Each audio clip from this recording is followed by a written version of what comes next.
নমস্কার বন্ধুরা, আমি রিয়া। আমি চলে এসেছি রিয়া স্টোরি চ্যানেলে আরেকটি নতুন ভিডিও নিয়ে। আজকে মঙ্গলবার, সময় এখন সকাল 10টা মতন। আমি পড়িয়ে বাড়ি ফিরছিলাম আর দেখলাম রাস্তার পাশেই ছোট ছোট ছেলেমেয়েরা লোকনাথ পুজো করেছে। দেখে বেশ ভালোই লাগলো, আর তারা আবার আমাকে ডেকে একটু প্রসাদও দিল। দেখো ছোট বাচ্চারা কত কিছু দিয়ে ঠাকুরকে পুজো দিয়েছে, দেখেও বেশ ভালো লাগলো। প্রসাদে ছিল খই, তরমুজ, শশা, আপেল, চেরি আর সাথে ছিল চাল মাখা। তো আমি একটু প্রসাদ খেয়ে নিলাম। সন্ধ্যাবেলা আমি আর দিদুন রেডি হয়ে নিয়েছে। এখন আমরা আমাদের বাড়ির পাশে একটা বড় লোকনাথ মন্দির আছে, সেখানে আজকের দিনে বড় করে পুজো হয়, আবার মেলাও বসে। সেখানেই যাওয়ার জন্য আমরা বেরিয়ে পড়েছি। আর রাস্তায় আসার সাথে সাথেই ওই যে দূরে দেখতে পাচ্ছ টোটো আসছে। তো কিছুক্ষণ দাঁড়াতে না দাঁড়াতে টোটোও পেয়ে গেলাম। আজ টোটোতে উঠে প্রাকৃতিক সুন্দর মিষ্টি হাওয়া খেতে খেতে আমরা লোকনাথ মন্দিরে পৌঁছে গেলাম। কি সুন্দর করে সাজিয়েছে দেখো, এটা হচ্ছে মন্দিরে ঢোকার মুখের গেটটা। এখন বাজে ঘড়ির কাঁটায় সন্ধ্যে 7টা কি 7:30 মতন। তাই কত ভিড় দেখো। ওই যে দূরে মন্দিরের মধ্যে রয়েছে বাবা লোকনাথ ঠাকুর। আমাদের এবার কাল ওষুধ থাকার কারণে এবার আর পুজোও দিতে পারলাম না, আর মন্দিরের মধ্যেও ঢুকতে পারলাম না। তো দূর থেকেই বাবাকে প্রণাম করে নিলাম। এখন হবে বাবার সন্ধ্যা আরতি, তার জন্যই আরো সবাই মন্দিরের সামনে ভিড় করে দেখছিল। আর এই ঠাকুরটাকে আজকের দিনে অঞ্জলি দেওয়ার জন্য মণ্ডপের বাইরে বার করা হয়। একটা থাকে মন্দিরের ভেতরে আর একটা মন্দিরের বাইরে থাকে। একটু ঠাকুর প্রণাম করে সন্ধ্যা আরতি দেখে নিয়ে এখন একটু মেলার দিকে আসলাম। তো মেলায় এসে প্রথমে মেয়েদের প্রিয় জিনিস কানেরের দোকান দেখতে পেলাম। আর এই দেখো, এই কুকুরগুলো কি সুন্দর করে মাথা নাড়ছে, তাই না বলো? আরো অনেক কিছু এরকম সুন্দর সুন্দর জিনিস আছে। তো চলো আমার সাথে সাথে তোমরা একটু মেলাটাকে দেখে নাও।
কিছুক্ষণ ধরে আমি আর দিদুন একটু মেলা ঘুরে নিলাম। আর মেলায় বেশিরভাগ দোকানই মেয়েদের কানের ক্লিপ আর বাচ্চাদের খেলনা।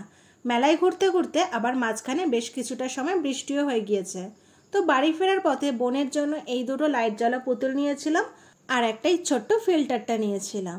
তারপরে বাড়ি ফেরার পথে খেয়েছিলাম একটা কর্নেডো আইসক্রিম, আর খেয়েছিলাম এগরোল খাওয়ার পরে তারপরে আবারও আর একটা আইসক্রিম খেয়েছিলাম।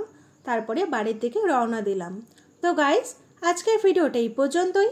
যদি তোমাদের ভালো লাগে লাইক কমেন্ট শেয়ার করে দিও, আর আমার চ্যানেল নতুন না থাকলে চ্যানেলটাকে সাবস্ক্রাইব করে দিও।